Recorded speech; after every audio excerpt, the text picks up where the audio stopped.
লক্ষ্মী, আর বোধহয় শেষ রক্ষাটুকু হলো না। গত 3 দিন ধরে টানা যেভাবে বৃষ্টি পড়া শুরু হয়েছে, আর একদিন যদি এভাবে বৃষ্টি পড়ে তাহলে তো আমাদের নিঃস্ব হয়ে পথে বসতে হবে লক্ষ্মী। আমিও তো সেই চিন্তাই করছি। এই ভিটেটুকু ছাড়া যে আমাদের আর কিছুই নেই। এই ভিটেটুকু যদি বন্যায় ভেসে যায় তাহলে আমরা কোথায় গিয়ে মাথা গোঁজবার আশ্রয় খুঁজবো বলো তো? আজকে 3 দিন হলো গাভীগুলোকে ঠিকমতো খাবার দিতে পারি না। বেচারাগুলো আমার দিকে হাঁ করে তাকিয়ে আছে, শরীরগুলো সব শুকিয়ে যাচ্ছে। গত 3 দিন ধরে ওরাও আগের মতো দুধ দেয় না। আমি শুধু কাছে গেলে আমার দিকে ফ্যাল ফ্যাল করে তাকিয়ে থাকে।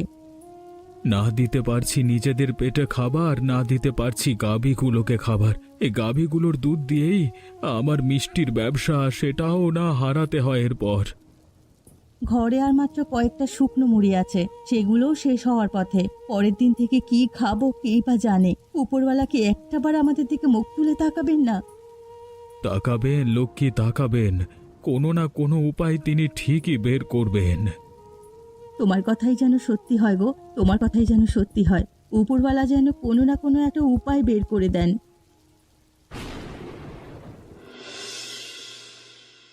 আয় গো, আমার কি হয়ে গেল? আমার সব শেষ হয়ে গেল গো। কি হয়েছে রমেশ? এখানে বসে বসে এভাবে কাঁদছিস কেন? দেখ না হরিশ, আমার মিষ্টির দোকান আর আমার ভিটে বাড়ি, আমার গোয়াল ঘর সব কিছু বন্যার জলে ভেসে গেল। আমি যে সর্বশান্ত হয়ে গেলাম, আমার তো আর কোনো কিছুই রইল না রে হরিশ। থাম থাম, তুই একটু শান্ত হ। তুই এভাবে কান্না করিস না, আমি তো আছি নাকি? আমি তোকে যত দূর পারবো সাহায্য করবো। নে এবার একটু শান্ত হ। এই দোকানটাই তো ছিল আমার একমাত্র অবলম্বন। এখন এই দোকানটাই যদি না থাকে, আমি খাবো কি, থাকবো কোথায়, চলবো কিভাবে? আপনি চিন্তা করবেন না রমেশ দাদা। আমি বলি কি, এই যে বিশাল বড় বটগাছটা ডালপালা ছড়িয়ে এত উঁচুতে দাঁড়িয়ে আছে, আপনি চাইলে তো এই বটগাছটার উপরের ডালগুলোতে একটা মিষ্টির দোকান দিতে পারেন। নির্মলা, বেশ বলেছ তো তুমি। তোমার কথাটা ফেলে দেওয়ার মতো না। টাকা পয়সা যা লাগবে তুই অত ভাবিস না। আরে আমি তোকে ধার দেব। সবার থেকে আলাদাভাবে তুই বানাবি বট গাছের উপর দোকান, মিষ্টির দোকান। ঠিক বলেছ হরিশ, বিপদের সময় বন্ধুই তো বন্ধুর পাশে দাঁড়াবে, তাহলেই না বন্ধুত্বের সম্পর্ক মজবুত হবে। কিন্তু হরিশ, আর কোনো কিন্তু করিস না তো রমেশ। এই বট গাছই হবে আজ থেকে তোর ঘর, তোর দোকান, তোর সব কিছু। আর এই গাবিগুলোকেও আপনি বটগাছটার গোড়াতেই রাখতে পারবেন, তাহলে বন্যার পানি আর এই উঁচু বটগাছটা পর্যন্ত আসতেও পারবে না, আর আপনার গাভীগুলোকে নিয়েও চিন্তা করতে হবে না। ঠিকই বলেছিস তুই হরিশ। এই বট গাছের উপরই হবে আমার দোকান, রমেশের মিষ্টির দোকান। হ্যাঁ দাদা, আপনি একদম ঠিক বলেছেন। লক্ষ্মী, এবার একটু আশার আলো দেখতে পাচ্ছি। এই বটগাছটাই আমাদের এত বড় বিপদ থেকে উদ্ধার করেছে। এই বটগাছের উপরে আমি আমার দোকান নতুন করে করতে পেরেছি, তা ভেবেই আমার আনন্দ লাগছে। আমি জানতাম উপরওয়ালা ঠিকই কোনো না কোনো একটা ব্যবস্থা করে দেবেন। শেষ আশ্রয়টুকু তিনি এভাবে কেড়ে নেবেন না। যাও যাও লক্ষ্মী, তুমি গাভীগুলোকে ভালোভাবে পেট ভরিয়ে খাওয়াও। এরপর খাঁটি দুধ দিয়ে আমি বানাবো খাঁটি দুধের ছানার মিষ্টি। হ্যাঁ হ্যাঁ, শীঘ্রই যাই আমি। মানুষকে না ঠকিয়ে সৎভাবে ব্যবসা করলে উপরওয়ালা ঠিক একদিন না একদিন ব্যবসার উন্নতি করেন। হ্যাঁ গো, তুমি ঠিকই বলেছ। দেখো দেখো, খাঁটি দুধের ছানার মিষ্টি খেতে নিচে কত মানুষের ভিড় জমেছে। আজকে যদি হরিশ না থাকতো তাহলে যে আমার কি হতো। প্রকৃত বন্ধুই তো বিপদের সময় বন্ধুকে একা ছেড়ে পালিয়ে যায় না। আমি বলি কি, যার কারণে আমাদের আজ এত আনন্দ, আমরা এত বড় বিপদ থেকে উদ্ধার হলাম, ওই হরিশ আর তার বউ নির্মলাকে একদিন আপনার হাতে ছানার মিষ্টি খাইয়ে দিলে কেমন হয়? একেবারে হক কথা বলেছ। আমি আজই যাব হরিশের বাড়িতে, সাথে নিয়ে যাব আমার নিজের হাতে বানানো ছানার মিষ্টি। হরিশ আর নির্মলাকে বটগাছের দোকানে সেরা মিষ্টিটাই চেখে দেখাবো। বেশ, তবে তাই করেন। আমি বরং যাই, আর কথা না বাড়িয়ে আপনাকে তাড়াতাড়ি দুধগুলো এনে দিই। বেলা বাড়তে চললো, মানুষের ভিড় জমে যাচ্ছে। বেশি দেরি করো না, পরে ওইদিকে আমি আবার সামলাতে পারবো না। আজকে কতদিন পরে আমি আবার ছানার মিষ্টি, নলেন গুড়ের সন্দেশ, রসগোল্লা বানাতে বসবো। আমার আমার রমেশ মিষ্টির ভাণ্ডার আগের মতোই সেই রমরমা হয়ে উঠবে। হরিশ, আরে ও হরিশ, বাড়িতে আছো নাকি? রমেশ দাদার গলা বলে মনে হচ্ছে এই সময় আবার কোনো বিপদ আপদ হলো নাকি? দাঁড়াও দাঁড়াও, আগে এত বিপদের কথা ভেবো না তো। আমি বরং আগে যাই, গিয়ে দেখি আসল ব্যাপারখানা কি। হ্যাঁ, যাও যাও, জলদি যাও।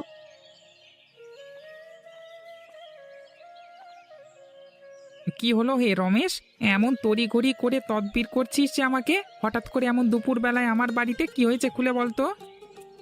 আরে দাঁড়া দাঁড়া, এত ঘাবড়ে যাচ্ছিস কেন? চিন্তা করিস না, আজকে আমি বড্ড খুশি রে হরিশ। আমার ব্যবসা আবার আগের মতো হয়েছে। আমার দোকানে আবার সবাই ছানার মিষ্টি খেতে ভিড় জমিয়েছে। আবার মাথা গোঁজবার একটা ঠাঁই হয়েছে রে। যাক রমেশ দাদা, বড্ড খুশি হয়েছে আপনার কথা শুনে। আমরা দুজন তো ঘাবড়ে গিয়েছিলাম। আরে না না, সবই হয়েছে ওপরওয়ালার ইচ্ছায়। আর তোমরা সাহায্য না করলে কিচ্ছু হতো না এর। তাই আমি আজকে নিজের হাতে ছানার মিষ্টি বানিয়ে এনেছি তোমাদের জন্য, তোমাদেরকে খাওয়াবো বলে। লক্ষ্মী আমার আজকে খুব খুশি, বলল তোমাদের দুজনকে যেন আজকে পেট ভরে ছানার মিষ্টি খাওয়াই। তাই তো নিয়ে আসলাম। এই নাও ধরো। দাদা, আপনি আবার কষ্ট করে এগুলো আনলেন কেন? আচ্ছা দাদা, দিন, আমরা নিশ্চয়ই খাবো। আরে না না, কিসের কষ্ট? তোমরা আমার যে উপকার করেছো আমি তোমাদের কাছে কৃতজ্ঞ। কি যে বলিস তুই রমেশ, আমরাই তো একজন আরেকজনের বিপদে ঢাল হয়ে দাঁড়াবো। ঠিক আছে।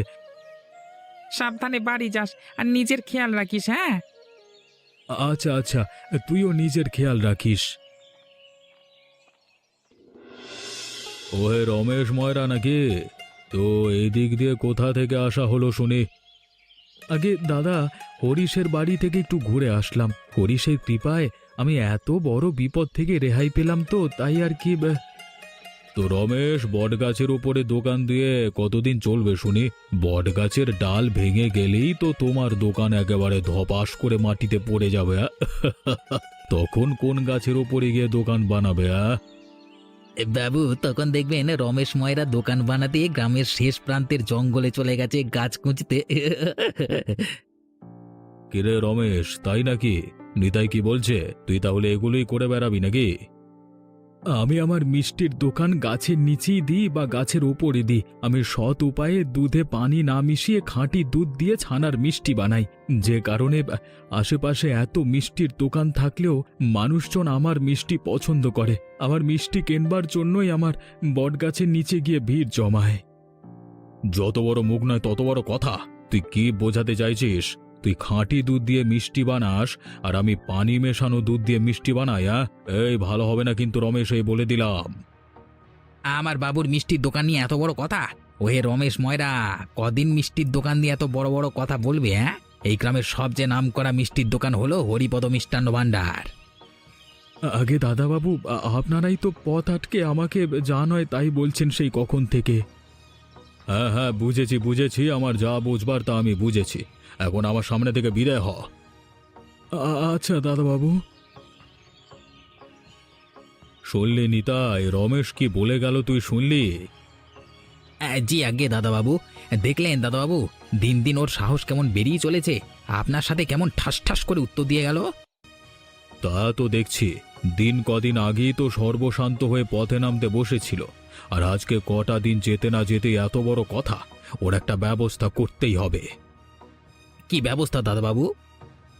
এদিকে আয় শোন, আজকে রাতেই যখন রমেশ ময়রা আর তার বউ লক্ষ্মী সবাই ঘুমিয়ে পড়বে, ঠিক তখনই তুই আর আমি মিলে ওর গোয়াল ঘর থেকে গাভী দুটোকে চুরি করে আনবো, আর তার সাথে দোকানটাকে লণ্ডভণ্ড করে দিয়ে সমস্ত মিষ্টি নষ্ট করে দেব।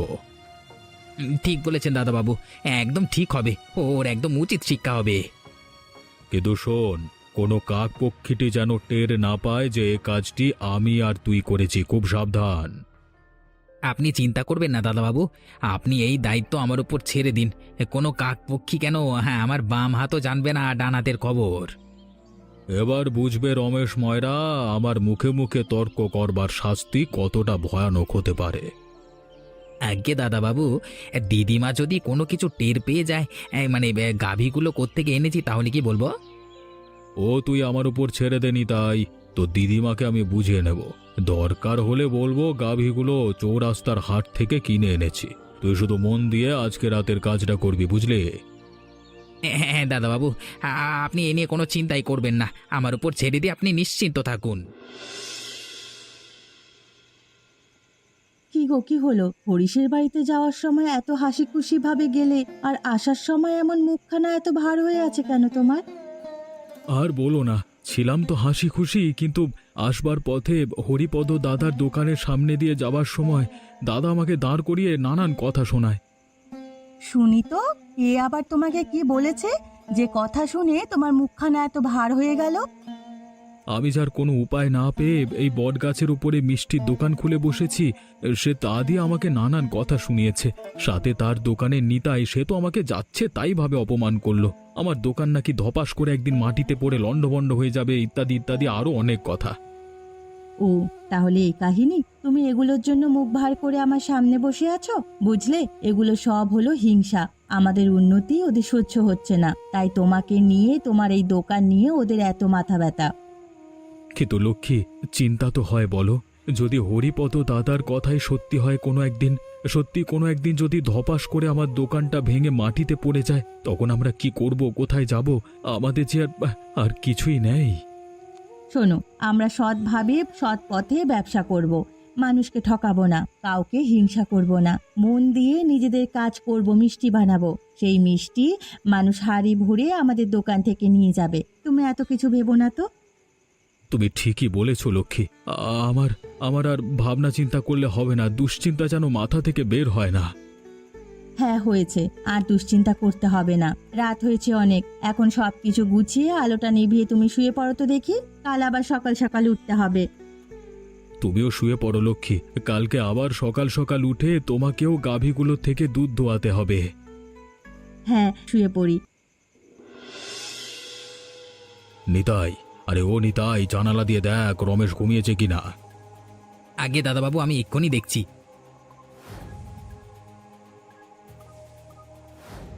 হ্যাঁ দাদাবাবু, ওরা দুজন গভীর ঘুমে আছে, এখনই সুযোগ। আমরা আমাদের কাজ করে নিশ্চিন্তে পগার পার হয়ে যাব, কেউ ধরতেও পারবে না, জানতেও পারবে না। চল চল, আর এখানে দাঁড়িয়ে থাকিস নে, আর কথা বাড়াস নে। ওরা আবার জেগে যাবে, টুক করে আস্তে করে ধীরে ধীরে ঘরের ভেতর ঢোক।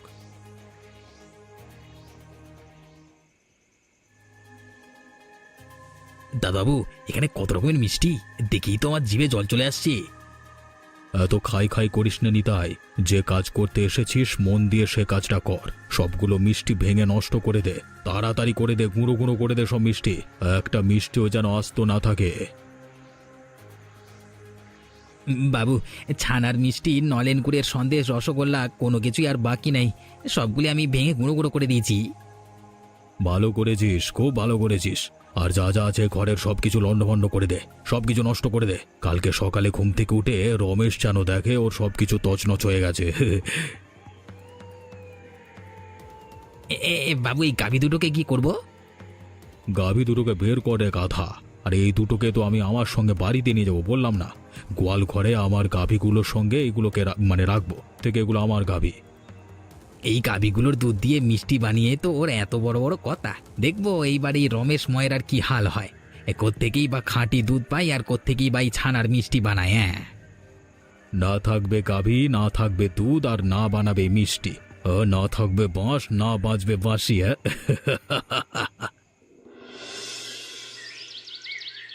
হায় হায়, কি সর্বনাশ হয়ে গেল গো! আমাদের এত বড় সর্বনাশ কে করলো? আমাদের এখন কি হবে গো? আমাদের সর্বশান্ত করে চলে গেল রে, আমাদের আর কিছুই অবশিষ্ট রাখলো না। আমাদের যে এবার পথে বসতে হবে গো গিন্নি।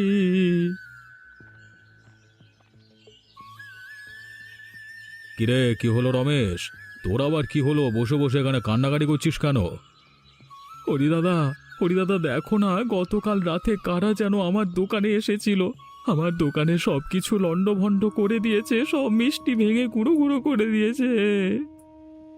আর যাওয়ার সময় আমাদের গোয়ালের গাভী দুটোকেও সাথে করে নিয়ে গেছে। আমাদের সেই সম্বলটুকু আমাদের কাছ থেকে কেড়ে নিয়েছে। এখন আমাদের কি হবে? আমাদের যে আর কিছুই নেই।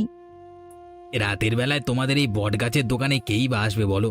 কার এত শখ জেগেছে রাতের বেলায় এত বড় বট গাছ বেয়ে মিষ্টির দোকানে গিয়ে সবকিছু লন্ডভন্ড করবার? আমার কি মনে হয় জানিস রমেশ, তোরা এত বড় বটগাছ মিষ্টির ক্ষুধা সহ্য করতে না পেরে তোর সকল মিষ্টি গুঁড়ো গুঁড়ো করে দিয়ে খেয়ে ফেলেছে, বুঝলি? আর গাবিগুলো মনে হয় তোমার এই বট গাছের নিচে থাকতে না পেরে কারোর গোয়াল ঘরে পালিয়ে গেছে। এসব কি বলছেন দাদামশাই? আজ আমাদের এই দুর্দিনে আপনারা আমাদের সাহায্য করার বদলে আমাদের নিয়ে মজা করছেন। আমাদের এই দুর্দিনে কেউ কি নেই যে আমাদের সাহায্য করবে, আমাদের পাশে এসে দাঁড়াবে? হে ওপরওয়ালা, তুমি এটা আমাদের কোন পাপের শাস্তি দিলে ওপরওয়ালা? কই গো, কোথায় গেলে? শিগগিরই একবার এদিকে আসো তো।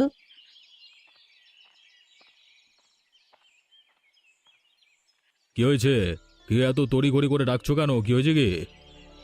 আমাদের গোয়ালে এই নতুন গাভী দুটো কোত্থেকে এলো? এই গাভী দুটো তো আমাদের নয়। বাকি যে 3টে গাভী আছে ওগুলো আমাদের, কিন্তু এই দুটো গাভী তো আমাদের নয়। এগুলো এখানে আসলো কিভাবে? আরে গিন্নি, গতকাল রাতে গিয়েছিলাম চৌরাস্তার গরুর হাটে, তখন সস্তায় এই দুটো গাভী আমি কিনে এনেছি। ভাবলাম আরো দুটো গাভী হলে দুধ বেশি পাবো, মিষ্টি বেশি বানাতে পারবো, লাভ হবে ভালোই। কই, তুমি তো আমাকে যে কিছু বললে না। সকাল সকাল আমি তো দেখে অবাক হয়ে গেলাম। এই গাভী দুটো আমার গোয়ালে কি করছে?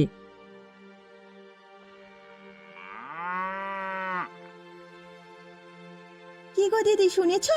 রমেশ দাদার বাড়িতে সে কি কাণ্ড! কেন, কি হয়েছে? রমেশের আবার কি হয়েছে? ও তো দিব্যি চলছিল। কাল রাতে কারা যেন ওর বটগাছের দোকানে উঠে গিয়ে ওর বানানো মিষ্টিগুলো গুঁড়ো গুঁড়ো করে দিয়েছে, ওর দোকান লন্ডভন্ড করে দিয়েছে। আর যাওয়ার সময় ওর গোয়াল ঘরে দুটো গাভী ছিল, ওই গাভীগুলোকে চুরি করে নিয়ে গেছে। ওমা, সে কি কাণ্ড! এত বড় অধর্মের কাজ কে করলো?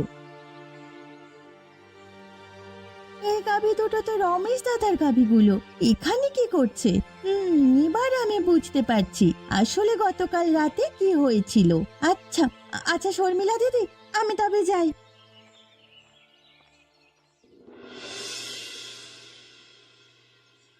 বাবুমশাই, বাবুমশাই শিগগিরই বাইরে বের হন, সর্বনাশ হয়ে গেছে। গেল গেল সব গেল, সব গেল। কি হয়েছে নিতাই? সকাল সকাল এত চেলামচেলি করছিস কেন? এই কি তোর কোনো কাণ্ড কারখানা নাই নাকি? এই বাবু, বাবু আমাদের মিষ্টির দোকানে কোত্থেকে জানো এতগুলো পিঁপড়ে দলে দলে এসে হাজির হয়ে গেছে, আমাদের সব মিষ্টি নষ্ট করে দিয়েছে। বাবু, বাবু আমাদের সব সন্দেশ ছানার ভেতরে শুধু পিঁপড়ে আর পিঁপড়ে বাবু। হায় রে, কি বলছিস তুই এগুলো নিতাই? চল চল শিগগিরই চল। ও মা গো, এ কি হলো? এদিকে আসো, একবার দেখে যাও তোমার গাভীরে কি হয়ে গেল। বাবু, গাভীটা তো আর বেঁচে নেই। এইগুলো কি হয়ে যাচ্ছে আপনার সাথে? আপনার তো সবকিছু শেষ হয়ে যাচ্ছে। শর্মিলা দিদি, এই গাভীগুলো রমেশ দাদার গাভী ছিল, যেগুলো গতকাল রাতে চুরি হয়ে গিয়েছে। আমি ওই দিন দেখেই চিনে গিয়েছিলাম। নিতাই, আমি বুঝতে পেরেছি এসব কিছু আমার পাপের শাস্তি রে। একদিনের ভেতর ওপরওয়ালা আমাকে আমার কর্মফল দিয়ে দিয়েছেন। কি করলে তুমি? কেন এত বড় ক্ষতি করলে রমেশের? পরের ক্ষতি করে নিজের কখনো ভালো থাকা যায় না। এখনই তুমি রমেশের কাছে গিয়ে মাপ চাবে আর সব কিছুর ক্ষতিপূরণ দেবে। গিন্নি, তুমি ঠিকই বলেছ, আমি আমার ভুল বুঝতে পেরেছি গো। আমি এখনই যাচ্ছি রমেশের কাছে। বাবু, আমিও যাব আপনার সাথে। আমিও এক দোষে দোষী, আমিও আপনার সমান অপরাধী, আমাকেও নিয়ে চলুন বাবু। আয় রে নিতাই, আয়, তুইও চল। রমেশ ভাই, রমেশ ভাই আছো নাকি? এইদিকে একবার এসো দেখি। কে? ওমা, হরিপদ দাদা নাকি? তা কি হয়েছে দাদা? আপনাকে এত বিচলিত দেখাচ্ছে কেন? রমেশ, আমি তোর সাথে অনেক অন্যায় করেছি, তোর অনেক বড় ক্ষতি করেছি আমি। সেদিন আমি তোর উপর ক্ষেপে গিয়ে সে রাগ মেটানোর জন্য তোর দোকান তছনছ করে দিয়েছি রে। তোর গাভী দুটোকে চুরি করে নিয়ে গিয়ে আমি গোয়াল ঘরে রেখেছি। রমেশ দাদা, তোমার উপর প্রতিশোধ নিতে গিয়ে আমরা এত বড় অন্যায় করে ফেললাম তোমার সাথে। তাই বোধহয় আজকে ওপরওয়ালা আমাদের কুকর্মের শাস্তি দিয়েছে, আমাদেরকে বুঝিয়েছে প্রত্যেক মানুষকে তাদের কর্মফল ভোগ করতে হয়। আপনারা আমাদের ওপর প্রতিশোধ নিতে গিয়ে আমাদের শেষ সম্বলটুকু কেড়ে নিলেন। আজ আমাদের আর কিছুই রইল না। রমেশ, আমি আমার করা সকল অন্যায়ের জন্য হাত জোর করে তোর কাছে ক্ষমা চাচ্ছি। তোর যতখানি লোকসান আমি করেছি তার সবটার ক্ষতিপূরণ আমি তোকে দিয়ে দেব। তুই আবার নতুন করে তোর মিষ্টির দোকান শুরু করবি, আবার সযত্নে গাভীগুলোকে লালন পালন করবি। আমাকে মাফ করে দে, আমি আমার ভুল বুঝতে পেরেছি রে। হ্যাঁ রমেশ দাদা, তুমি আমাদেরকে আমাদের ভুল শোধরানোর একটা সুযোগ দাও, আর কোনোদিন আমরা মানুষের ক্ষতি করব না।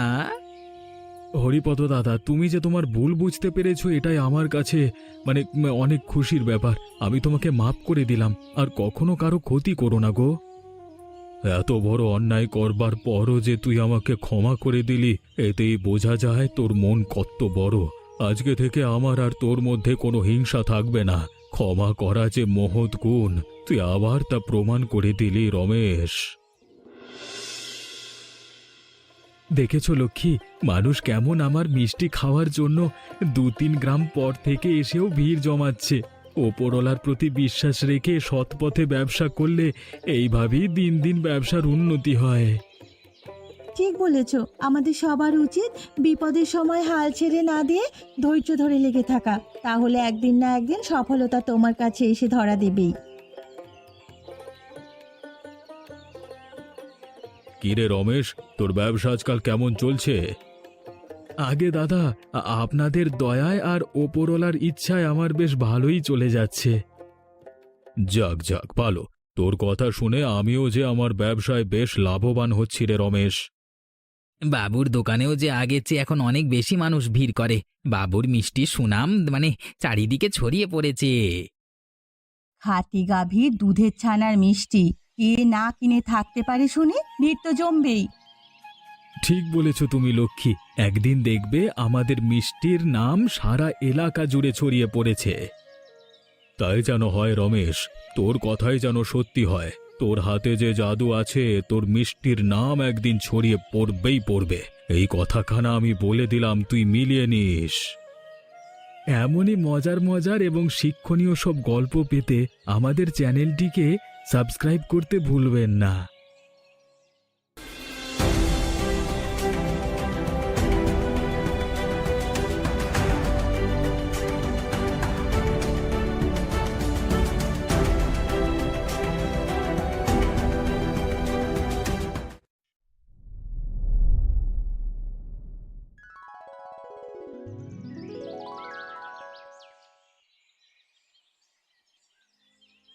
তাহলে আমি আসি লতা, এবার তো আমার বেরোনোর সময় হলো। তুমি তো রোজই বেরোচ্ছ, কিন্তু সংসারের অভাব তো একটুও দূর হচ্ছে না। আমি চেষ্টা তো করছি, বলো রোজ। হ্যাঁ, তোমার ওপর আমার সম্পূর্ণ ভরসা আছে, কিন্তু সংসার চালাতে আমিও তো হিমশিম খাচ্ছি। কি করে চালাবো আমি তো কিছুই বুঝতে পারছি না। আমিও যে তোমার অবস্থাটা বুঝতে পারছি না লতা, এমনটা নয়। কি করে কি হবে একটু ভেবে দেখো না। বুদ্ধি অবশ্যই একটা আমি করেছি। কি বুদ্ধি বলো তো? সংসারটা কিভাবে ঠিকঠাক চলে তুমি কি কিছু ভেবেছো? ভেবেছি যে আমরা তো হালকা নদীতে মাছ ধরি, যদি ভারী জলে নৌকা নিয়ে যেতে পারি তাহলে অনেক ভালো মাছ পাওয়া যায়। আর তাছাড়া এখন বর্ষার সময় জালে যদি ইলিশ পড়া শুরু করে তাহলে তো আর দেখতেই হবে না। কিন্তু ইলিশ মাছ পেতে গেলে তো একটু দূরের দিকে যেতে হবে। সেই জন্যই ভাবছি এবার একটু দূরের দিকে গিয়ে মাছ ধরবো। বেশ, তাই করো। দেখো সংসারটা যেন একটু ভালো করে চলে, এই অভাব আর সহ্য করতে পারছি না। চেষ্টা করছি কিছুদিনের মধ্যেই অবস্থা ফেরানোর।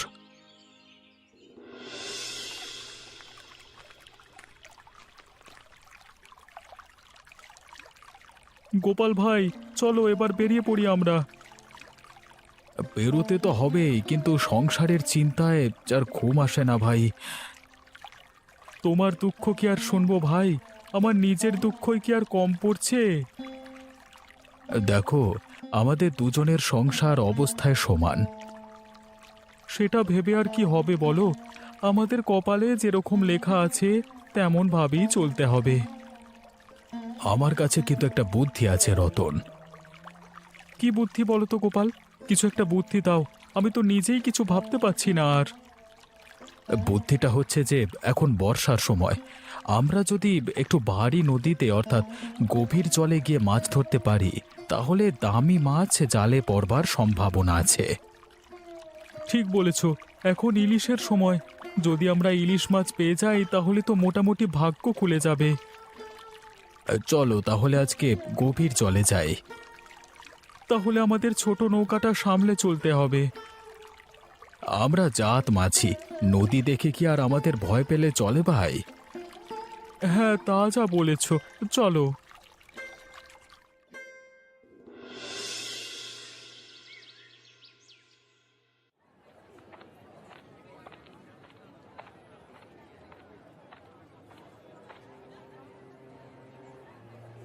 আরে আজকাল তো দেখছি অল্পতে স্বাদ মিটছে না তোমার।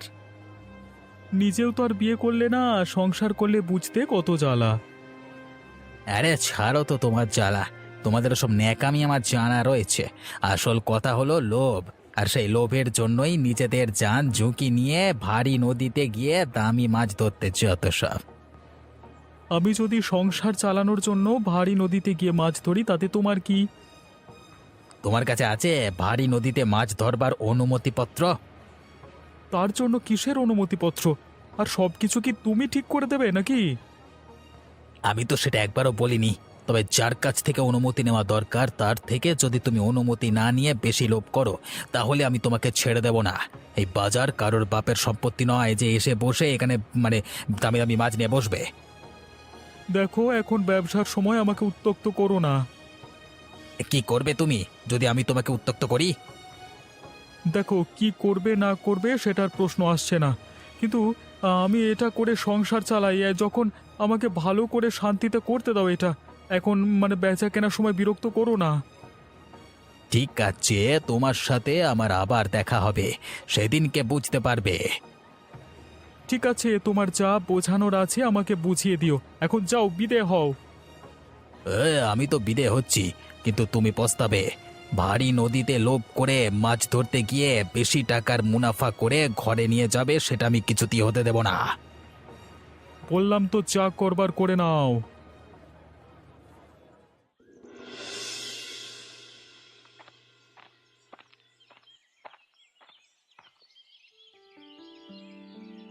আরে নীলিমা, তুমি তো দেখছি বড্ড বোকা মেয়ে।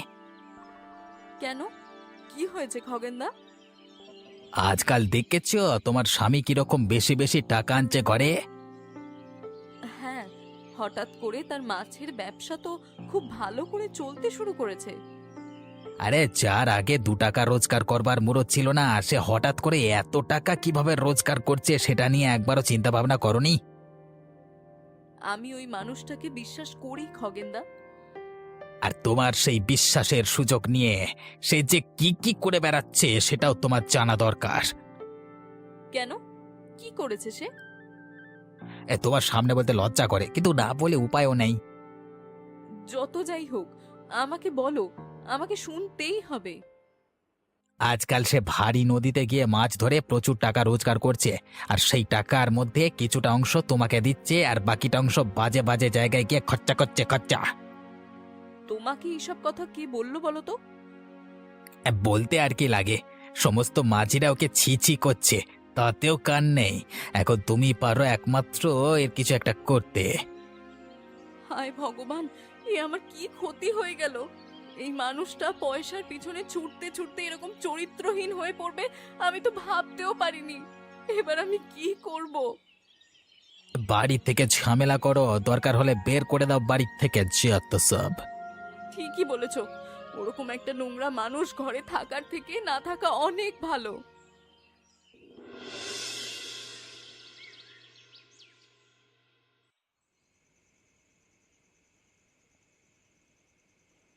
তোমার সাথে এক ঘরে এক ছাদের নিচে থাকতে আমার ঘেন্না করছে। তুমি যে এতটা নিচে নেমে যাবে এটা আমি ভাবতেও পারিনি। কি পাগলের মতো কথা বলছো তুমি? তোমাকে কি ভূতে ধরলো নাকি? সেই এখন তো তুমি বলবেই যে আমাকে ভূতে ধরেছে। আসলে তো আমি জানতে পেরে গেছি তোমার আসল চরিত্রটা কি। আসল চরিত্র মানেটা কি? কি বলতে চাইছো তুমি আমাকে? আমাদের সংসারে অভাব ছিল, কিন্তু সততাও ছিল। তোমার এই বেশি পয়সার লোভ আমাদের মধ্যে সেই সততাকে নষ্ট করে ফেলেছে। কি হয়েছে খুলে বলবে আমাকে? তুমি বেশি টাকা রোজগার করে আমার হাতে অল্প কিছু টাকা দিয়ে যে সমস্ত নোংরা জায়গায় গিয়ে টাকা উড়িয়ে বেড়াও, তার সব খবর আমার কানে এসেছে। কি যা তা কথা বলছো তুমি? তোমার কি মাথা খারাপ হয়ে গেল নাকি? হ্যাঁ, পাগল হয়ে গেছো নাকি তুমি? পাগল আমি হইনি, পাগল তুমি হয়ে গেছো। আর একটা পরিষ্কার কথা তুমি কান খুলে শুনে রাখো, এই বাড়িতে হয় তুমি থাকবে নয়তো আমি। আমাদের দুজনের আর একসাথে থাকা সম্ভব নয়। দেখো, আমি সারা বেলা খেটে খেটে এসে একটু শান্তি চাই। তোমার এই উল্টোপাল্টা পাগলের মতো কথা শুনে মাথা খারাপ করতে চাই না আমি, যত সব। বেশ, তাহলে বেরিয়ে যাও এই বাড়ি থেকে। আর যদি বেরিয়ে না যেতে পারো, তাহলে আমি অবিনাশ বাবুকে বলে তোমাকে এই গ্রাম ছাড়া করার ব্যবস্থা করব। এতদিনে বুঝতে পারলাম তুমি আমাকে কতটা বিশ্বাস করো। তোমার যা মনে হয় তুমি সেটাই করো, আমি আর কিছু বলতে চাই না, ভাল লাগে না।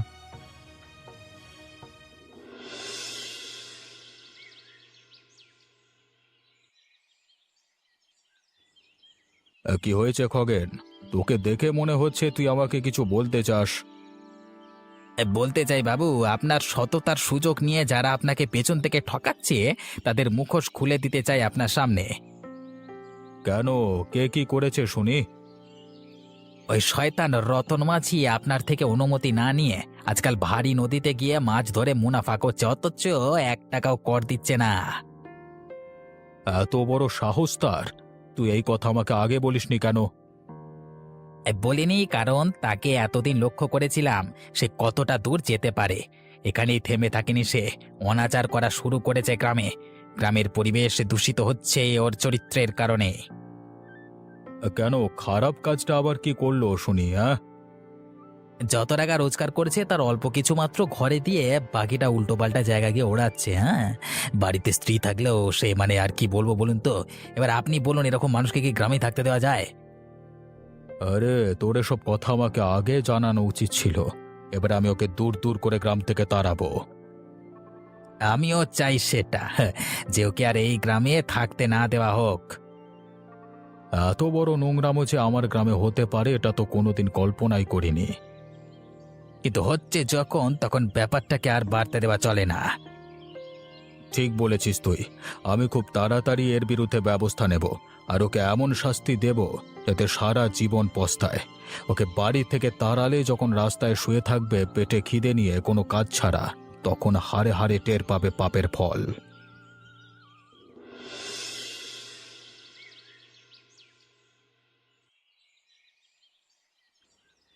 রতন, তোকে আমি ভালো মুখে বলতে বাধ্য হচ্ছি যে তুই আর এ গ্রামে থাকতে পারবি না। কি হয়েছে বাবু? আমাকে হঠাৎ করে এমন আদেশ দেওয়ার কারণ কি? আমি তো কিছুই বুঝছি না। বুঝতে পারছিস না নাকি বুঝতে না চাওয়ার ভান করছিস? আমি সত্যি বুঝতে পারছি না বাবু, কি হচ্ছে? দেখ, তোর মতো ছোট লোকের সাথে কথা বলে আমি নিজেকে অপবিত্র করতে চাইছি না। আমি সারা জীবন সোজা রাস্তায় থেকেছি এবং পুণ্যের রাস্তায় থেকেছি, তাই তোর মতো পাপীর ছায়া মারাতেও আমার লজ্জা করছে। হঠাৎ করে আমি কি এত বড় অপরাধ করে ফেললাম? একজন ফাঁসির আসামিকেও তো তার অপরাধ জানানো হয়। আমাকে আমার অপরাধটা বলুন। তোর প্রথম অপরাধ, তুই ভারী নদীতে মাছ ধরতে গিয়েছিস আমাকে না জানিয়ে। তবু সেটা নয় তুই গরিব মানুষ বলে ক্ষমা করে দিলাম, কিন্তু তুই সেই টাকা নেশা করে ওড়াচ্ছিস। লজ্জা করে না তোর? আমি জানি না আমার সম্বন্ধে এরকম কুৎসা কে রটিয়েছে। রাতের বেলায় সেই জন্য আপনার বৌমার সাথে আমার ঝামেলা হয়েছে। তোর এত বড় সাহস, তুই নীলিমার মতো একজন ভালো মেয়ের সাথে ঝগড়া করিস? আর তোর এই গ্রামে থাকা সম্ভব নয়। তুই এক্ষুনি গ্রাম ছেড়ে চলে যা, নাহলে আমি পুলিশ ডেকে তোকে ঘাড় ধাক্কা দিয়ে গ্রাম থেকে তাড়াবো। ঠিক আছে বাবু, আমি চলে যাচ্ছি। আমি মনে অনেক দুঃখ নিয়ে চলে যাচ্ছি, তবে ওপরওয়ালার উপর ভরসা রাখছি। তিনি যে কোনো একদিন ন্যায় বিচারে ঠিক করবেন, আপনাদের সকলের সামনে আসল অপরাধীর মুখ খুলে দেবেন। আরে থাক থাক, চোরকে আর সাধু সাজতে হবে না। তো বিদায় ওখান থেকে।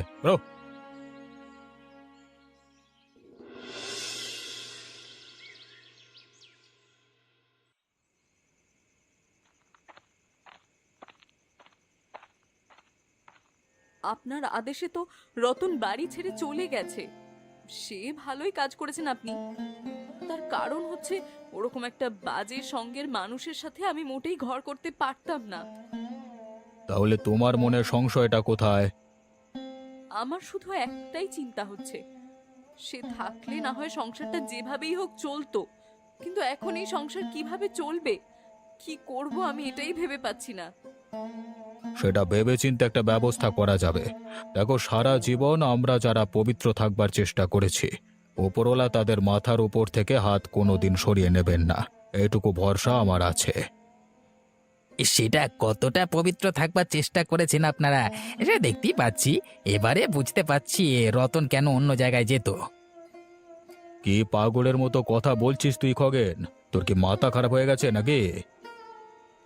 মাথা আপনার খারাপ হয়ে গেছে বাবু, না হলে এসব নোংরামও চোখের সামনে দেখতে হতো না।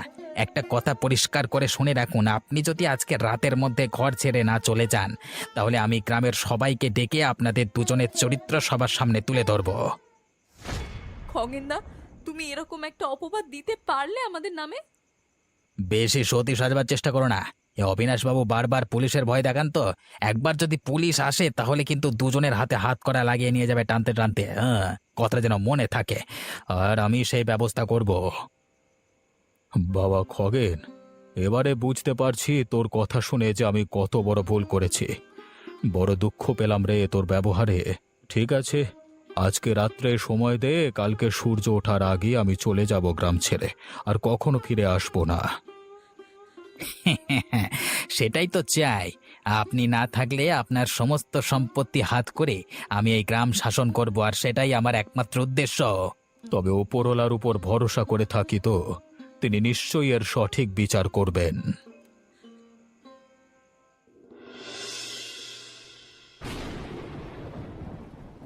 এতদিনে সৎ থাকবার ফল আজকে পেলাম। এই শেষ বয়সে আবার সবকিছু সহায় সম্বল হারিয়ে এই প্রচন্ড বৃষ্টির মধ্যে আমাকে চলে যেতে হচ্ছে। ওরে বাবারে, পড়ে গেলাম রে, বাঁচাও বাঁচাও! সামলে অবিনাশ বাবু, চিন্তা করবেন না, আমি আসছি আপনাকে বাঁচাতে। আমি যে জলে পড়ে গেলাম ভাই গোপাল, আমাকে তুমি বাঁচাও, ধরো আমাকে। আপনি একদম চিন্তা করবেন না, আমি আসছি। তুমি এসে গেছো বাবা গোপাল, আমাকে একটু ধরো শক্ত করে। এই বয়সে এত উত্তাল নদীর সাথে সাঁতার কাটবার ক্ষমতা আমার নেই। আপনি চিন্তা করবেন না অবিনাশ বাবু, আপনি আমাকে শক্ত করে ধরে থাকুন। কিন্তু আমরা ভেসে ভেসে কোথায় চলে যাচ্ছি? ওদিকে যে ভয়ানক জঙ্গল। জঙ্গল থাকলেও আমাদের কিছু করবার নেই। এই ভরা নদীর স্রোতের সাথে লড়াই করে আমরা পারবো না। তার থেকে ভালো নদীর টানে ভাসতে ভাসতে আমরা যে কোনো একটা কিনারে গিয়ে রক্ষা পাবো। ঠিক আছে বাবা গোপাল, তুমি মাঝি মানুষ, তোমার নদীর সম্বন্ধে অনেক অভিজ্ঞতা। তুমি যেভাবে পারো আমাকে নিয়ে চলো। আপনি শুধু আমার উপরে ভরসা করুন, আর আমাকে শক্ত করে ধরে থাকুন, আর নিজেকে ভাসিয়ে রাখবার চেষ্টা করুন। হ্যাঁ, এত বড় জীবন যুদ্ধে আমি তো চেষ্টাই করে আসছি ভাই।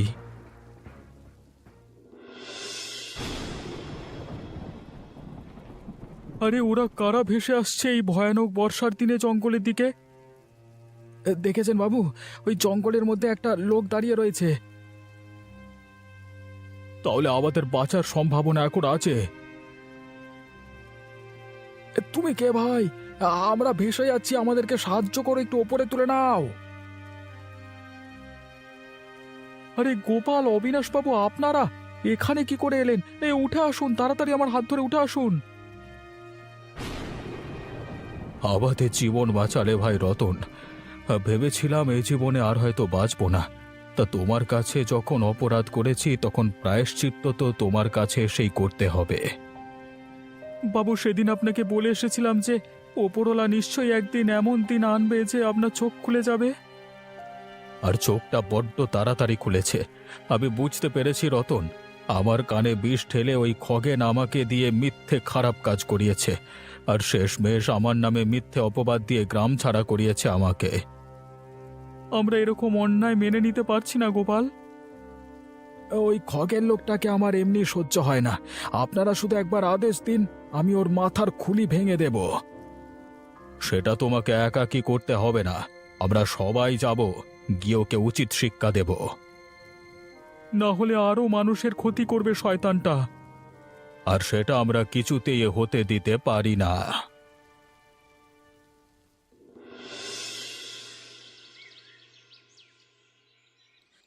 দেখ পূজা, আমি এখন অনেক কষ্টে আছি, তুই আমাকে জ্বালাতে আসিস না তো।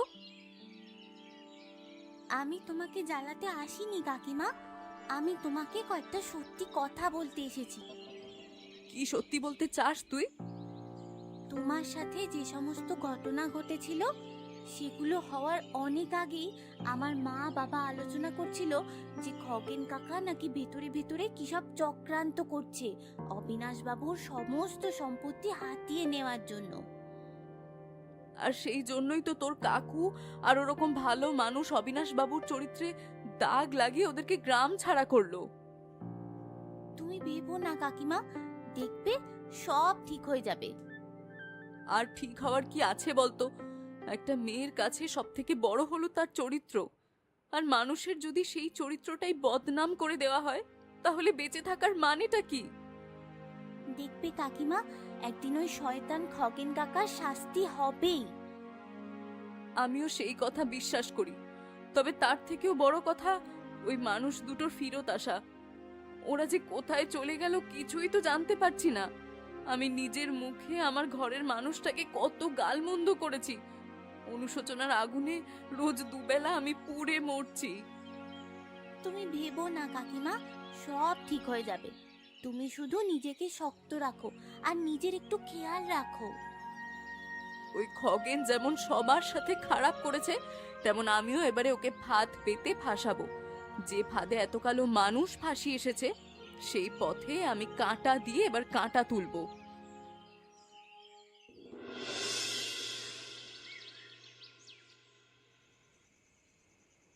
তাহলে এবার আমাদের কাজটা শুরু করতে হবে।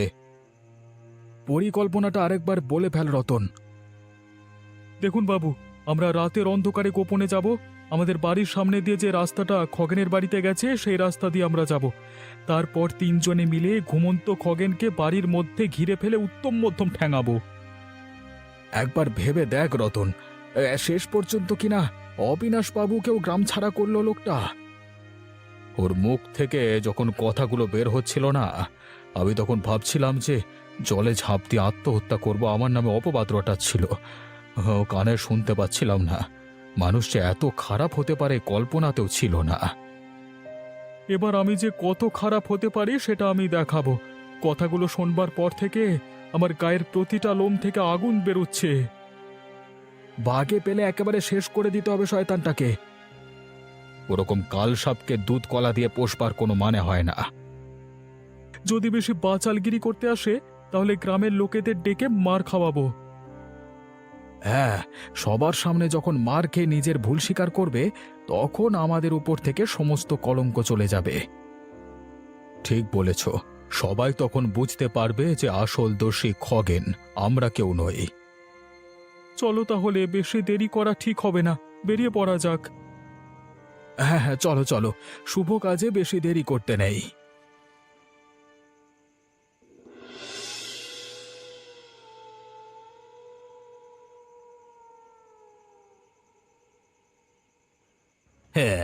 আরে নীলিমা, হঠাৎ করে তুমি এই সময় ডেকে পাঠালে, মানে কিছু মাল করি দেবে নাকি? এই বাঁচাও, আমাকে বাঁচাও, কে কোথায় আছো? এই খগেন নামের শয়তানটা আমার বাড়িতে ঢুকে এসেছে, রাতের বেলায় আমার সাথে অসভ্যতামি করছে। আরে নীলিমার চিৎকার! নিশ্চয়ই শয়তানটা রাতের বেলায় গেছে তোমার বাড়িতে। তাড়াতাড়ি চলো, না হলে বিপদ হয়ে যাবে।